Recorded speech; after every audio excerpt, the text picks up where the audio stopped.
Desember, kondisi terkini air sungai Air Doras meluap. Sumber terkini air sungai Air Doras meluap lagi.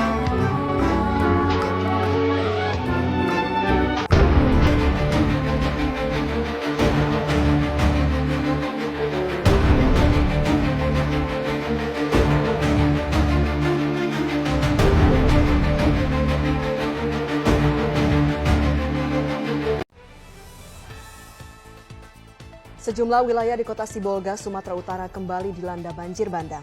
Walau tidak separah banjir sebelumnya, namun sempat membuat masyarakat khawatir.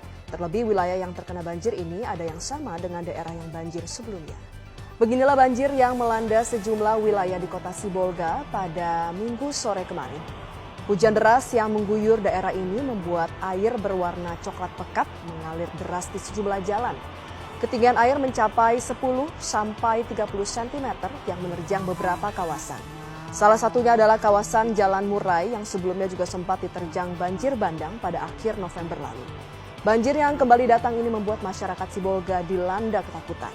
Pasalnya trauma mereka masih belum hilang akibat banjir sebelumnya.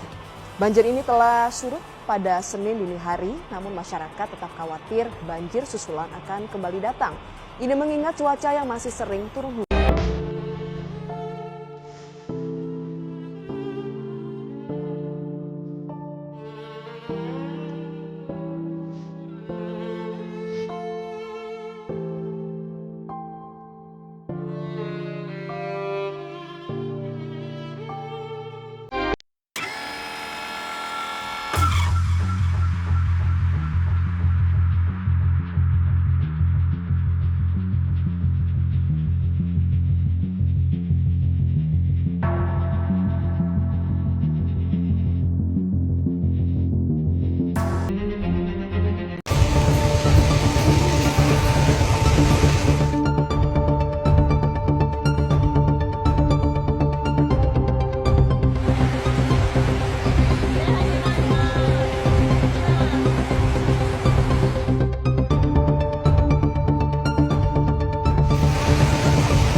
Ya Allah, hujan di atas Kak. Ini situasi hari ini, hari Minggu ini di atas sudah hujan. Ini kelihatan airnya sangat keruh nih. Ya Allah, ya Allah, semoga ada banjir lagi ya Allah.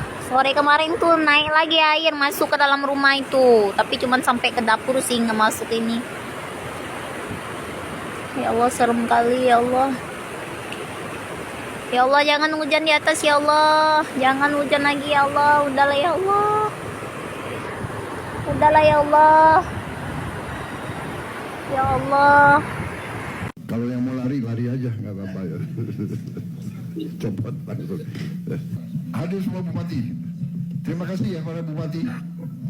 Kalian yang terus berjuang untuk rakyat. Memang kalian dipilih untuk menghadapi kesulitan. Kalau yang mau lari, lari aja, nggak apa-apa ya. Cepat langsung. Mendagri bisa ya di prosesnya di bisa ya.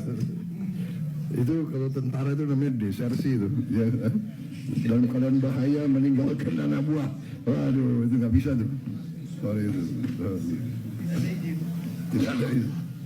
Aduh. Saya nggak mau tanya partai mana. Udah kau pecat. Baik Mendagri, terima kasih ya. Saya lihat bupati pada senyum semua itu. Ya, pokoknya kita dukung terus. Warga terpukul dan bertanya-tanya asal-usul kayu gelondongan yang menghantam Garoga. Ribuan batang kayu gelondongan berserakan di Desa Garoga, Baltang Toru, Tapanuli Selatan, pasca banjir bandang yang menggulung desa itu tanpa ampun. Dari aliran sungai hingga reruntuhan rumah, potongan kayu kecil hingga sebesar badan manusia menumpuk seperti jejak amarah alam. Kayu-kayu inilah yang menjadi penghancur utama, menghantam dinding beton hingga rata tanah.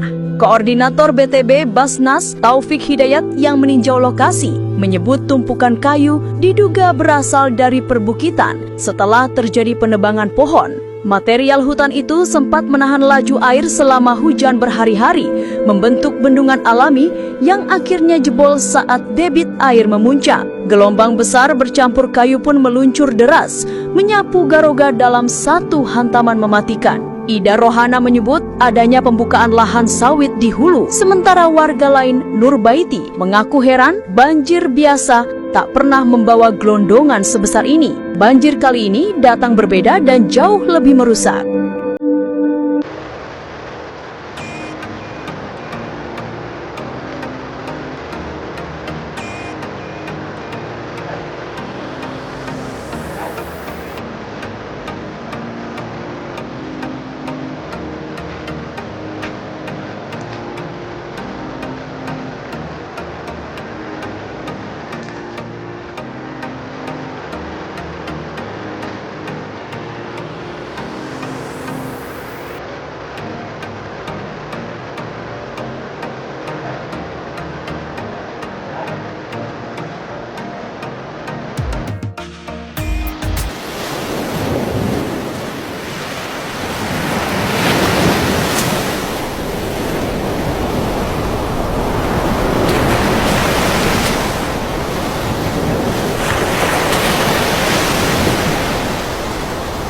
Aceh selalu mendatangkan bencana. Ini salah satu untuk membuka kepada dunia apa yang dilakukan oleh penjahatnya. Aceh ini kan selalu menerima dana otonomi daerah khusus yang luar biasa besarnya. Tapi akhirnya Allah itu membuka. Dana itu kemana? Diperlihatkan rakyatnya masih pada miskin. Ya. Belum lagi kemarin gubernurnya berkata, begitu sombong, bahwa kekayaan alam Indonesia, kekayaan alam Aceh, itu bisa membayar utang Indonesia. Sombong kan? Semoga jangan lagi kalian sadar. Saya kira beri kesempatan kami untuk memproses segala sesuatunya, ya, supaya tidak terlalu prematur kami sampaikan. Namun secara paralel tadi dari pihak kepolisian sudah turun ke dua daerah, ya, Garuga dan Agoli, ya, dua das yang ada di Batang Toru. Namun bagaimana konkretnya, ya, saya kira lebih baik nanti biar tim bekerja secara sinergis dan nanti akan kami laporkan secara reguler untuk ke publik. Ya, sekali lagi belum pada tahap pemeriksaan, tapi identifikasi subjek-subjek hukum yang mungkin terlibat sudah dilakukan. Tapi sekali lagi nanti apakah itu berasal dari illegal logging, apakah itu berasal dari pembukaan lahan sawit atau lahan untuk tambang yang kemudian kayunya ditumpuk dan kemudian ketika ada banjir, longsor, kemudian terdorong ke sungai, ya. Apakah itu dari PHAT, pengusahaan pemegang hak atas tanah, ya, jadi hutan alam yang ada di APL, di area pengelolaan lain, yang memang hutan alam tapi tidak di kawasan hutan tapi di APL, ya, yang selama ini juga menjadi salah satu modus pencucian kayu. Apakah itu, ya, nanti kita akan bersama-sama dalami bersama-sama dan nanti akan dilaporkan secara rutin kepada publik. Sudah, ya, jadi kami tadi ada teknologi sederhana yang terbiasa sebenarnya teman-teman lakukan, namanya AICO. Jadi dengan AICO ini kita akan mengetahui anatomi kayu. Berikut misalkan apabila ada cacat, ya, di kayu, ya, misalkan apakah itu pakai ditebang, ya, apakah itu didorong pakai bulldozer, ya, itu juga menjadi indikasi nanti. Sekretaris Jenderal Partai Gerindra, Sugiono mengumumkan pencopotan Ketua Dewan Pimpinan Cabang Gerindra Kabupaten Aceh Selatan, Mirwan MS. Pencopotan tersebut dilakukan usai Mirwan, yang merupakan Bupati Aceh Selatan, diketahui berangkat umrah di tengah bencana banjir dan longsor yang melanda wilayah tersebut. Sugiono menilai, tindakan Bupati Mirwan yang meninggalkan Aceh Selatan di saat krisis bencana sangat disayangkan. Tadi saya dilaporkan mengenai Bupati Aceh Selatan yang juga merupakan Ketua DPC Gerindra Kabupaten Aceh Selatan. Sangat disayangkan sikap dan kepemimpinan yang bersangkutan, ucap Sugiono, dikutip dari laporan jurnalis Kompas TV, Alvania Rizky Oktavia, Sabtu, 6 Desember 2025. Menurut Sugiono, Sikap dan kepemimpinan ini tidak mencerminkan komitmen partai kepada rakyat yang terkena musibah. Oleh karena itu DPP Gerindra memutuskan untuk memberhentikan YBS sebagai Ketua DPC Gerindra Aceh Selatan, kata Sugiono. Diketahui Mirwan berangkat umrah bersama istrinya sejak Selasa, 2 Desember 2025. Pelaksana tugas Sekretaris Daerah Kabupaten Aceh Selatan, Diva Samudra, mengatakan kepergian Mirwan ke Tanah Suci telah mempertimbangkan situasi Aceh Selatan yang sudah stabil dan korban bencana ditangani dengan baik.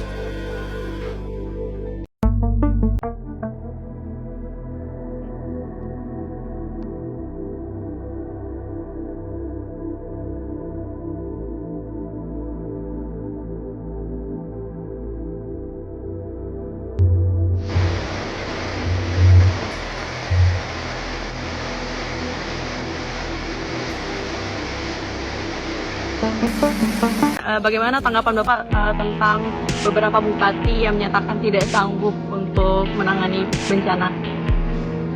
Nanti mana bupati yang saya cakap sekarang undur aja, undur ya, undur aja nggak apa-apa. Saya bupati kamu buat itu udah apa harus apa juga. Lalu terkait dengan bupati yang melakukan perjalanan tidak. Untuk manajemen TK ya udah sudah. Kami juga rakyatnya dan yang tidak tetap menjadi dapat berwujudnya. Oke. Oke, baik. Terima kasih banyak Bapak. Apa lagi? Ini yang malahan untuk bagi apa? Untuk yang kami kedua kali itu. Inilah contoh pejabat kita yang paling pemberani dan bertanggung jawab. Jadi sosok teladan ini adalah Bupati Aceh Selatan yang bernama Mirwan MS, yang dimana dia ini pergi umroh di saat Aceh dan beberapa daerah di Sumatera lainnya terkena banjir bandang.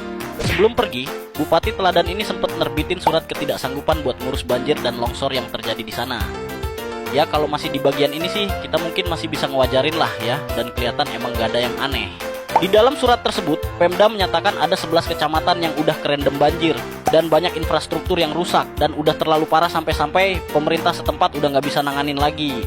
Tapi kampretnya 5 hari kemudian di tanggal 2 Desember, Bupati Teladan ini malah pergi ke Arab Saudi sambil ngebawa keluarganya. Sementara itu, warganya sendiri masih berada di tenda pengungsian. Setelah kabar ini viral, pemerintah Kabupaten Aceh Selatan pun buka suara.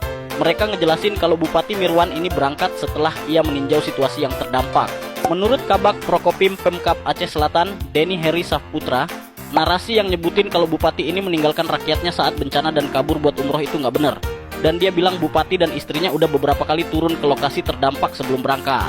Tapi tetap aja, banyak pihak yang mengecam tindakan Bupati Mirwan ini dan menilai tindakannya itu betul-betul nggak etis dan nggak pantas sebagai pemimpin. Akhirnya, Bupati Teladan ini dipecat dari jabatannya sebagai DPC Partai Gerindra Aceh Selatan dan ini disampaikan langsung oleh Sekretaris Jenderal Partai Gerindranya sendiri. Selain itu, Kemendagri juga bakal langsung periksa Bupati Mirwan setelah dia pulang dari umroh. Jadi gimana nih menurut kalian? Memang kalian dipilih untuk menghadapi kesulitan. Kalau yang mau lari, lari aja, nggak apa-apa ya. Copot langsung. Mendagri bisa ya di prosesnya di bisa ya. Itu kalau tentara itu namanya desersi itu ya. Dalam keadaan bahaya meninggalkan anak buah, waduh itu nggak bisa tuh. Sorry itu tidak ada itu. Aduh. Saya nggak mau tanya partai mana. Udah kau pecat. Baik Mendagri, terima kasih ya. Saya lihat Bupati pada senyum semua itu. Hari ini informasinya Bupati Aceh Selatan sedang menjalani pemeriksaan oleh tim inspektorat kami. Inspektor khusus langsung memeriksa Bupati Aceh Selatan. Dan Undang-Undang Nomor 23 Tahun 2014 di situ ada kewajiban bagi kepala daerah, larangan bagi kepala daerah, dan sanksi-sanksi apa. Nah sanksinya diatur juga di situ, mulai dari sanksi dalam bentuk teguran, peringatan, pemberhentian sementara, bahkan mungkin inspektorat bisa merekomendasikan untuk pemberhentian tetap yang kemudian disampaikan kepada Mahkamah Agung. Komen tadi Anda bilang kan sebelumnya sudah ada informasi dari pihak BMKG, ada informasi juga dari pihak Anda sendiri. Apakah kemudian hal yang dilakukan oleh Bupati Aceh Selatan ini dinilai oleh pihak Kemendagri sebagai kesalahan fatal? Ya tentu, karena Bupati, Wali Kota itu kan pemimpin dari Forkopimda bersama-sama dengan Kapolres dan Dandim ini mengkoordinasikan langkah-langkah darurat di lapangan. Jadi kewenangannya, otoritasnya ada pada kepala daerah sebagai koordinator Forkopimda.